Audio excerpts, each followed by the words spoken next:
सात संगत जी प्यार नाल कहना धन निरंकार जी। सात संगत जी, परमात्मा भी हमें अपार गिफ्ट देते रहते हैं, लेकिन हम अज्ञानी इतने हैं कि उनके दिए हुए गिफ्ट को हम समझ नहीं पाते हैं। अपने मन पसंद की पैकिंग में ना पाकर हम अज्ञानी उस गिफ्ट को खो देते हैं। परमात्मा तो हम पर कृपा करते हैं, लेकिन हम अपनी अज्ञानता के कारण परमात्मा की कृपा से वंचित हो जाते हैं। सात संगत जी, आज की प्यारी सी साखी इसी विषय पर आधारित एक पिता और पुत्र की साखी है। तो आइए संतो जी, आज की साखी सुने। सात संगत जी, एक बहुत ही बड़े उद्योगपति का पुत्र कॉलेज में अंतिम वर्ष की परीक्षा की तैयारी में लगा रहता, तो उसके पिता उसकी परीक्षा के विषय में पूछते तो वो जवाब देता कि हो सकता है कॉलेज में अव्वल आऊं। अगर मैं अव्वल आया तो मुझे वो महंगी वाली कार ला के दोगे जो मुझे बहुत पसंद है। आप लाकर दोगे ना पापा? तो पिता खुश होकर कहते हैं, क्यों नहीं, जरूर लाकर दूंगा बेटा। सात संगत जी, ये तो उस पिता के लिए बहुत आसान था, क्योंकि उनके पास पैसों की कोई कमी नहीं थी। जब बेटे ने ये सुना कि पापा मुझे सच में महंगी वाली कार ला कर देंगे, तो वो और उत्साह के साथ पढ़ाई करने लग गया। रोज कॉलेज आते जाते वो शोरूम में रखी कार को निहारता और मन ही मन कल्पना करता कि वो अपनी पसंद का कार चला रहा है। दिन बीतते गए और परीक्षा खत्म हुई, परिणाम आया, वो कॉलेज में अव्वल आया। उसने कॉलेज से ही पिता को फोन लगाकर बताया कि वे उसका इनाम तैयार रखें, क्योंकि मैं घर आ रहा हूँ। बेटा घर आते आते ख्यालों में गाड़ी को घर के आंगन में खड़ा देख रहा था। जैसे ही घर पहुंचा, उसे वहां कोई कार नहीं दिखी। वो बूझे मन से पिता के कमरे में दाखिल हुआ। उसे देखते ही पिता ने गले लगाकर बधाई दी और उसके हाथ में कागज में लिपटी एक वस्तु थमाई और कहा, लो ये तुम्हारा गिफ्ट। बेटे ने बहुत ही अनमने दिल से गिफ्ट हाथ में लिया और अपने कमरे में चला गया।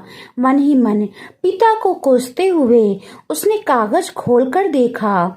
उसमें सोने के कवर में रामायण दिखी।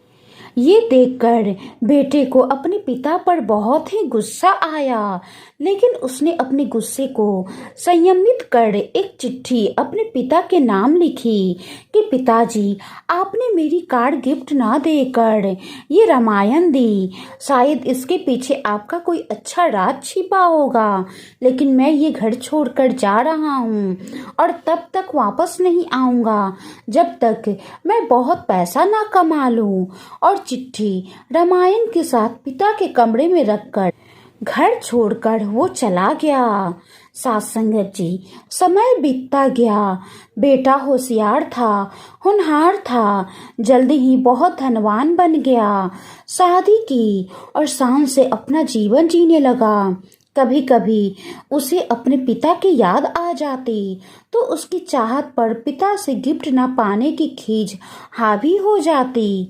वो सोचता, माँ के जाने के बाद मेरे सिवा उनका कौन था? इतना पैसा रहने के बाद भी मेरी छोटी सी इच्छा भी पूरी नहीं की। ये सोचकर वो पिता से मिलने से कतराता था। एक दिन उसे अपने पिता की बहुत याद आने लगी और उसने सोचा, क्या छोटी सी बात को लेकर अपने पिता से नाराज हुआ अच्छा नहीं हुआ। ये सोचकर उसने पिता को फोन लगाया। बहुत दिनों बाद पिता से बात कर रहा हूँ, ये सोच धड़कते दिल से रिसीवर थामे खड़ा रहा। तभी सामने से पिता के नौकर ने फोन उठाया और उसे बताया कि मालिक तो 10 दिन पहले स्वर्ग सिधार गए हैं और अंत तक तुम्हें याद करते रहे और रोते हुए चल बसे। जाते जाते कह गए कि मेरे बेटे का फोन आया तो उसे कहना कि आकर अपना व्यवसाय संभाल ले। तुम्हारा कोई पता नहीं होने के कारण हम तुम्हें कोई सूचना नहीं दे पाए। ये जानकर बेटे को गहरा दुख हुआ और दुखी मन से अपने पिता के घर रवाना हुआ। घर पहुंचकर पिता के कमरे में जाकर उनकी तस्वीर के सामने रोते हुए रूंधे गले से उसने पिता का दिया हुआ गिफ्ट रामायण को उठाकर माथे पर लगाया और उसे खोलकर देखा।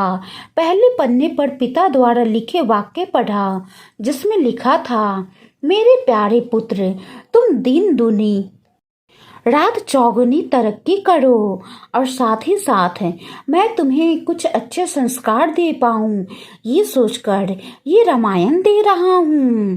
पढ़ते वक्त उस रामायण से एक लिफाफा सरक कर नीचे गिरा जिसमें उसी गाड़ी की चाबी और नकद भुगतान वाला बिल रखा हुआ था। साथ संगत जी, ये देखकर उस बेटे को बहुत ही दुख हुआ और वो धड़ाम से जमीन पर गिरकर रोने लगा। साथ संगत जी, माता पिता तो अपने बच्चों की हर इच्छाएं पूरी करते हैं, पर हम ही हैं कि हमारा मनचाहा उपहार हमारी पैकिंग में ना पाकर उसे अनजाने में खो देते हैं और माता पिता से दूरियां बना लेते हैं, यहाँ तक कि उन्हें कोसते भी हैं। लेकिन साथ संगत जी, माता पिता अपने बच्चों की हर फरमाइश पूरी करते हैं। जो उनके बच्चों के लिए अच्छा होता है वो हर चीज पूरा करते हैं, लेकिन बच्चे ही हैं कि अपने पसंद की पैकिंग में ना पाकर माता पिता को गलत समझते हैं और उनसे दूरियां बना लेते हैं। साथ संगत जी, ठीक इसी प्रकार ईश्वर भी हमें अपार गिफ्ट देते हैं, लेकिन हम अज्ञानी हमारे मनपसंद पैकिंग में ना देखकर उस गिफ्ट को पाकर भी हम खो देते हैं। हमें अपने माता पिता के प्रेम से दिए ऐसे अनगिनत उपहारों का प्रेम का सम्मान करना चाहिए और उनका धन्यवाद करना चाहिए। साथ संगत जी, ठीक इसी प्रकार परमात्मा हमें जो कुछ भी देता है हमें उसे आदर पूर्वक स्वीकार करना चाहिए और सम्मान करना चाहिए। साथ संगत जी, परमात्मा की कृपा तो हम पर हमेशा बरसती रहती है, लेकिन हम अपनी अज्ञानता के कारण ही परमात्मा की कृपा से दूर भागते रहते हैं, जिसके कारण हम उनकी कृपा से वंचित रह जाते हैं, उनकी रहमतों से वंचित रह जाते हैं। जिस प्रकार इस साखी के द्वारा हमें पता चलता है कि एक पिता ने भी अपने बेटे की हर फरमाइश पूरी की, लेकिन बेटे की अज्ञानता के कारण वो पिता के दिए हुए गिफ्ट से वंचित हो गया। ठीक इसी प्रकार हम भी अपनी अज्ञानता के कारण परमात्मा की रहमतों से वंचित हो जाते हैं। इसीलिए साथ संगत जी, परमात्मा के हर फैसले में राजी रहें, क्योंकि ईश्वर जो कुछ भी करता है अच्छा करता है, हमारे भले के लिए करता है, हमारी खुशी के लिए करता है। इसीलिए उसके हर फैसले में राजी रहें, उसके हर फैसले का सम्मान करें। साथ संगत जी, अगर वाणी में कोई गलती हो गई हो तो बख्श लेना जी। साथ संगत जी, आज की साखी के बारे में आपकी क्या राय है, कमेंट बॉक्स में ज़रूर बताइएगा। अगर वीडियो अच्छी लगी हो तो वीडियो को लाइक करें, शेयर करें। गुरु प्यारी साथ संगत जी प्यार से कहना, धन निरंकार जी।